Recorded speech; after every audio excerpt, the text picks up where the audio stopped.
They're doing a great job. I think we hit on that class, all four of them really. Jaylen Polk right now is doing a great job. JJ and making plays for us out there, big body. Polk obviously came early and he's doing a great job as well. He's running with the ones and twos. Loic, when he was out there for a little bit, was doing a phenomenal job. So and then obviously Miles Price in the slot. Like I said, we feel we hit all four of them, so it's going to be special for a long time. And then on the other end, how is Vassar doing since he's rejoined practice? Young Tariq, he's doing well. He has had his 22nd birthday, so it's good to have him back out there. He seems focused. He seems he knows what needs to get done, and so it should be a good year for him. Thanks.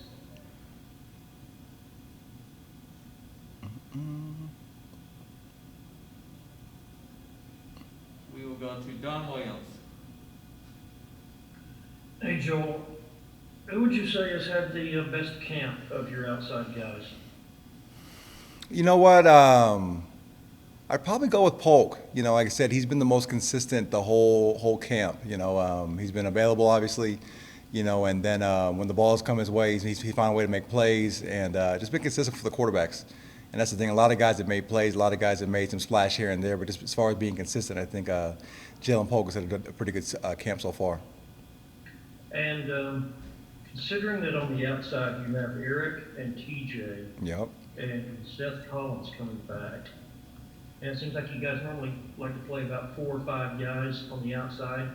How much room is there for the freshmen? How many spots do you feel like is available for playing time? I think it's good problems to have. When you got talent, I think that's always a good deal. And obviously Eric and TJ are proven and need to continue to develop and get better. But you have with Polk and Loic and JJ, they're competing for that spot right behind them, right? You do have Seth, you do have Trey, Cleveland. You got a lot of guys kind of in that next realm, and like I said, the drop off isn't very much at all. And so this guy's pushing each other every day. Every guy's competing, and so I think it'll be good. And hopefully, the first game everyone gets in and gets a chance to show what they can do, and then kind of go from there.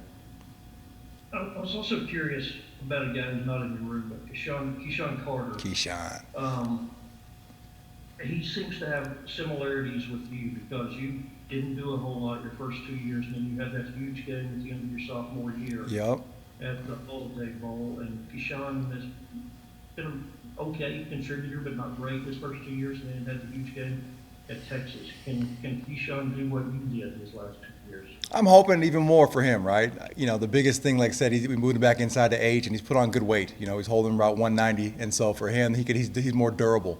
And he's made a lot of splash plays. The ball's finding him. The quarterbacks are trusting him, getting the ball to him. And so hopefully this year he can have that breakout season and just kind of, never look back. From your experience, what did that big game at the end of your sophomore year do for you? It just gives you confidence. At that time, you're scratching, clawing, fighting, and just try to get in the mix. And so, and in your mind, you feel you should be there. And then, opportunity comes, obviously, and then you kind of run with it and make the play. Everyone kind of sees that you can make the play, the confidence, the belief, the trust. And then you said you never let it go. Go to Billy Watson. Hey, Coach. Eric Isakama really. Oh, muted. So what do you? Okay. Billy, start again. That was my fault. Yep, we got you. Okay, my bad. Let's talk about Eric Isakama. He seemed to be, one of the top receivers later in the year. What do you expect out of him, especially early on, especially with the couple of awards he's got in preseason? Right, and I think the hype is warranted. I think Eric needs to continue to develop. He has a chance to be special. He has every attribute you'd want in a receiver. He's big, he's strong, he's fast, he's explosive. He can make every play you want him to and do everything you need to do. And so, just getting him out there, getting him healthy, and just like I said, getting back. He's developed a lot from last year to this year. So hopefully we can stay healthy and get him out there and show him what we can do. Go to David Collier. Hey, Joel, kind of playing off of what Don asked a minute ago about the freshmen. Are you more likely to try them out there as much as you can when you have the opportunity, since they're going to get the year back anyway? Do you feel obligated to get them some game reps in a situation like that? Never obligated, but like I said, I think they've earned the right to get opportunities. And even with, regardless, right? The plan was to play them early if they're ready to go.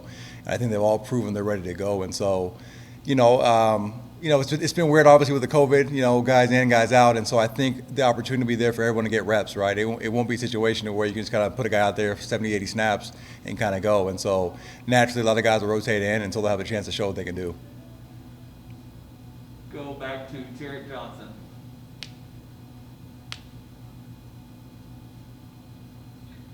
All right, can you hear me? Yep. All right. Hey, you've been around obviously some pretty unique personalities, but what is it like working with Coach Yost? Yost is a strange ranger, but he's my guy.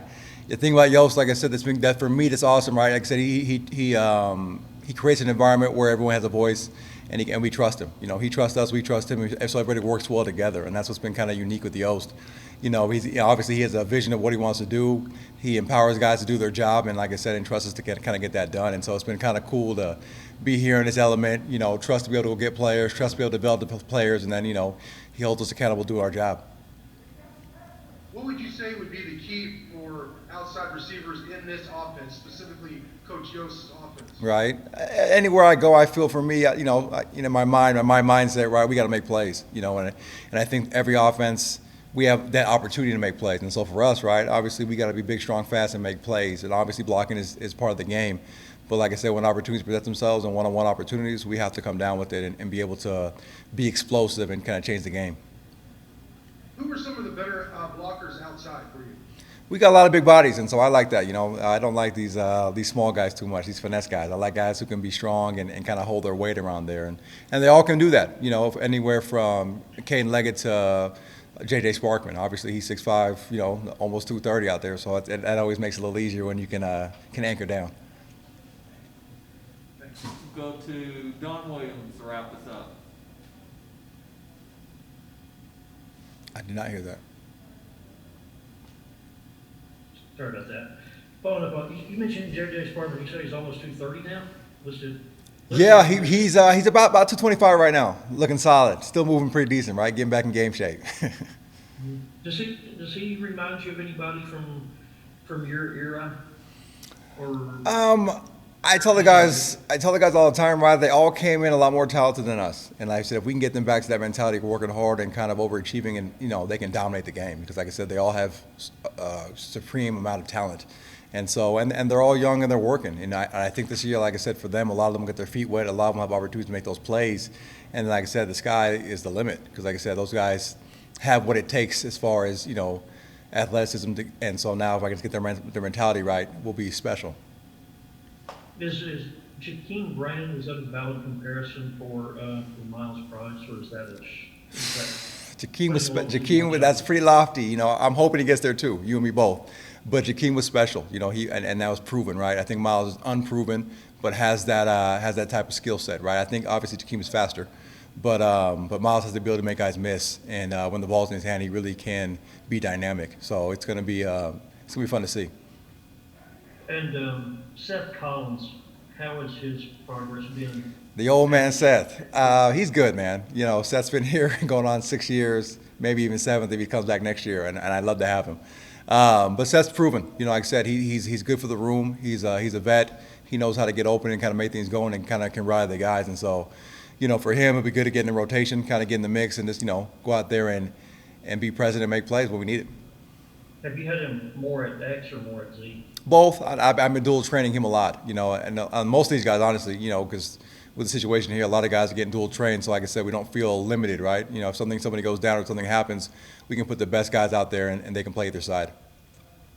And a couple quick thoughts, if you could, on a couple of your redshirt freshmen, Trey Cleveland and Cameron Cantrell. Yep, Trey has been steady Eddie, actually. He's been there running with the twos and kind of going with the ones, right? He's been consistent as far as being healthy. And Trey has the ability, it's one of those deals like he has the ability to kind of get open and separate. He just needs to work on being a little more consistent. And that's what's kind of plaguing him a little bit at times. But like I said, he's improved vastly. And I'm pleased with it, with his production. It's just unfortunate, like I said, when you come in, you have such a high expectation. You got a lot of young guys competing, and so you kind of want them to be ready now. And like I said, he's improving at a good rate. I just got to continue to be patient and keep developing him. And Cameron Cantrell, how's he come back? Cam, like I said, it's just kind of been hit and miss when he came back, right? Cam is just now he's healthy, and that's the biggest thing that he is aware of, right? He's healthy, so like, let's go. Let's kind of get in the mix. You got a lot more competition now than you had before, and so you got to find a way to kind of get in the mix and kind of stand out in a good way. And so it's been good for Cam to kind of go out there and just kind of compete and just kind of go out there and show, hey, coach, I'm a guy, I can help us win games. I'll start you off with an easy one here. Who would you say has had the best camp out of your guys, out of the guys here right camp? Nelson and Banasaur. He's really been off the chart the whole camp. Bigger, faster, stronger, more explosive, practicing at a high level. Really excited about his preparation coming into camp.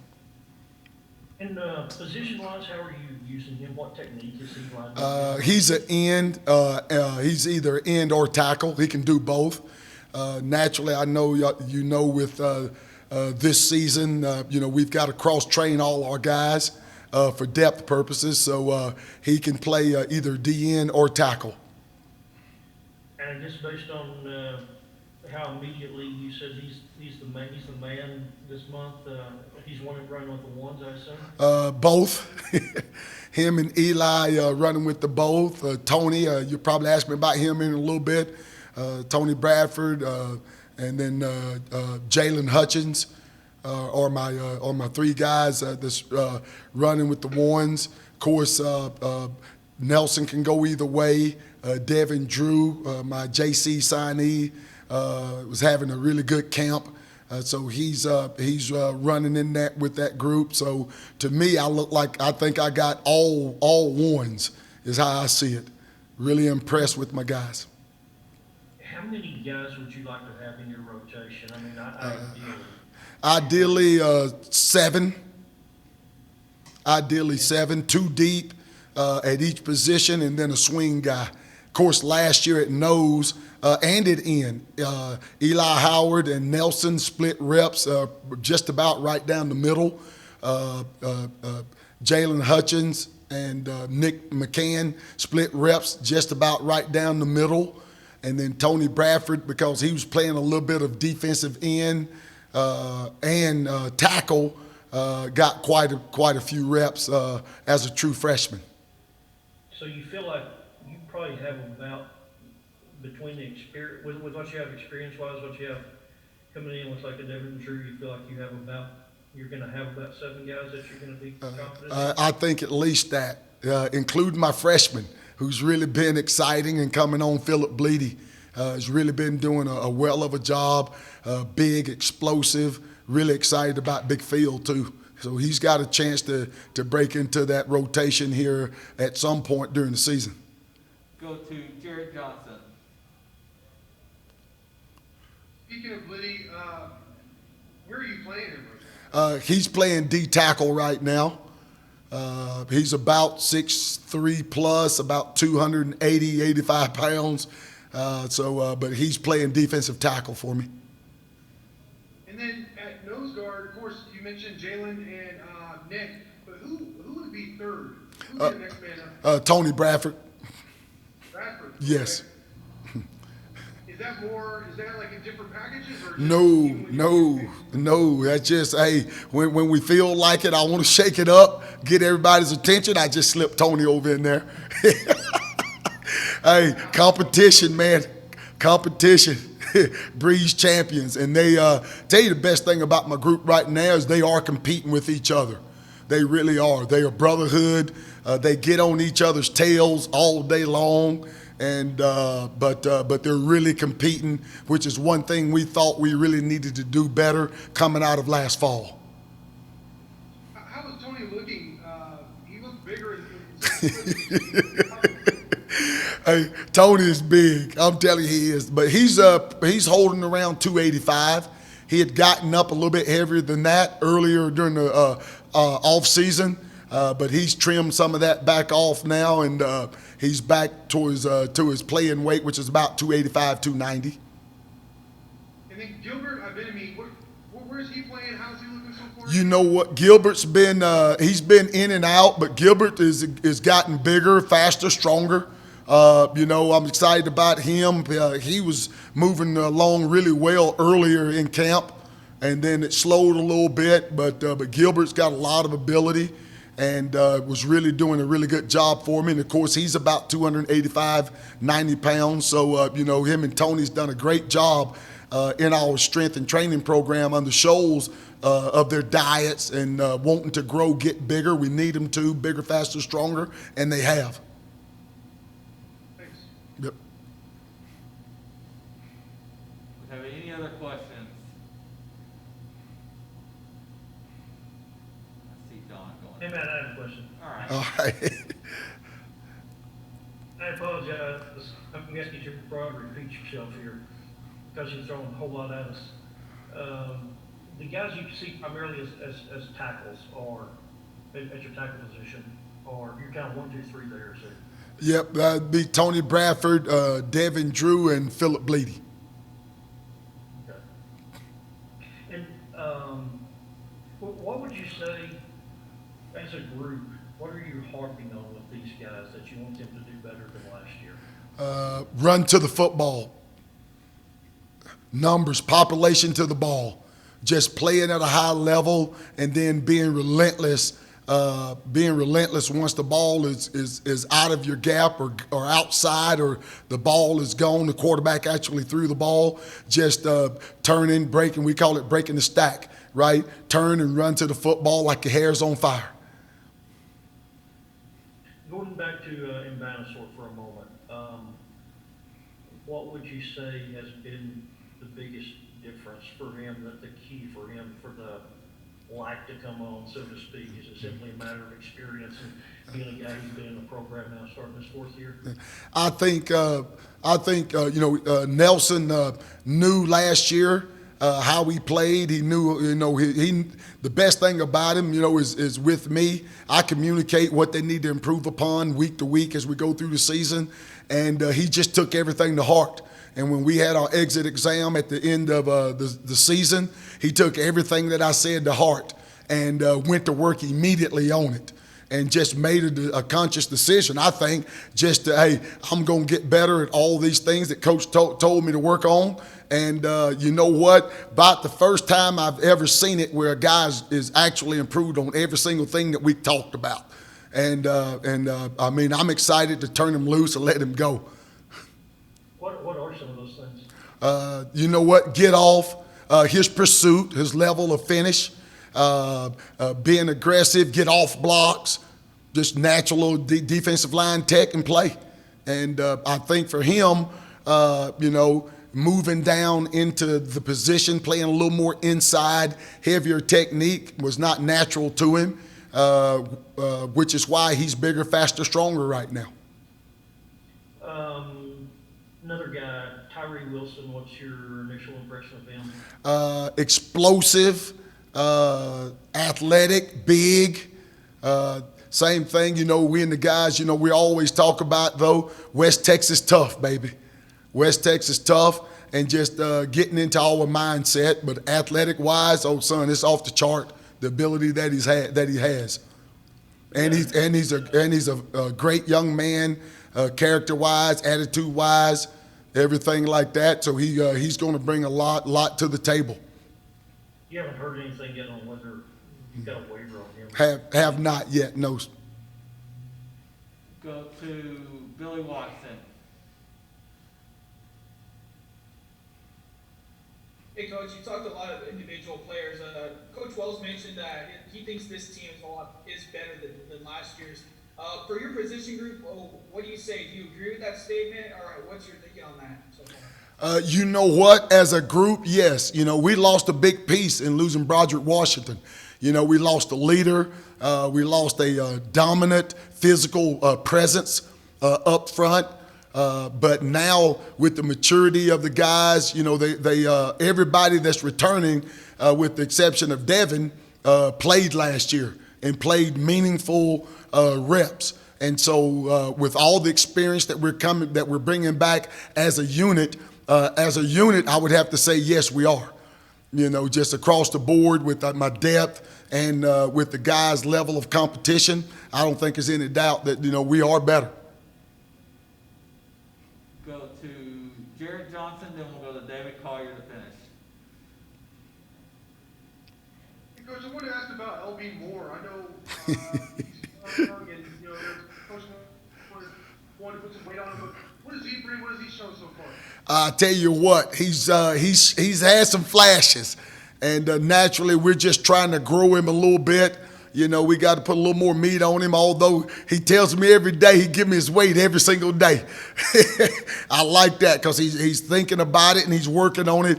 But I tell you what, he's going to be a big frame. He's massive hands, body, frame-wise, and we call it putting him in the Coach Scholl's hopper right now. He's just in there. We just got him in there and just warming him up. But explosiveness, pass rush ability, athleticism, which is what we saw on film and watching him play basketball and all those things. So no, he's going to be a great one for us.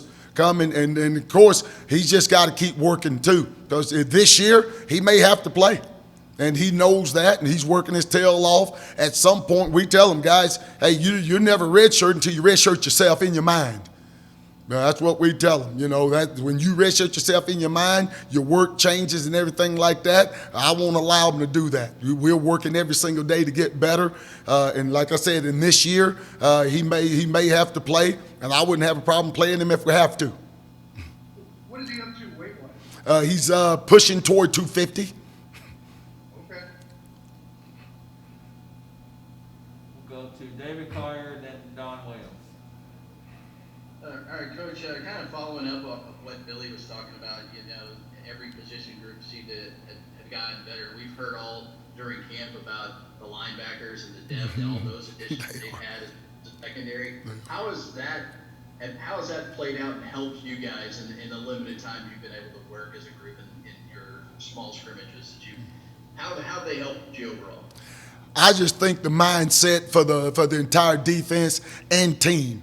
But primarily, like I said, for the defense, I just think everybody's mindset, the competition level at every position. You guys know what we've brought in grad transfers, junior college transfers, just bringing in more maturity into the program, which brings in more competition.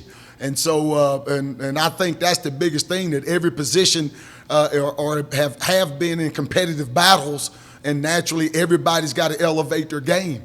And but I think that's the biggest part of it, is just everybody's elevating their game. We're playing together as a unit, and that's the biggest thing that the biggest thing that I'm excited about, is the way that we're playing as a unit. All right, we'll finish with Don. Coach, following up on what Jarrett was asking about LB Moore, since he's kind of a tweener between a defensive end, outside linebacker type, how did y'all decide, I guess you and Coach Cosgrove decide whose room got him, gets him? Growth potential. Growth potential. And, when you see him, he's big bone, big hands. He just got a big frame on him. So we know he's going to grow. And then, of course, when you see him eat like he did on his official visit, you like, okay, there's no way he's going to stay small. And so, and the best thing about it is he's been gung-ho about it, excited about it. He played mostly with his hand in the dirt in high school, so that was his comfort level. And so he's really just taken to that and going with it.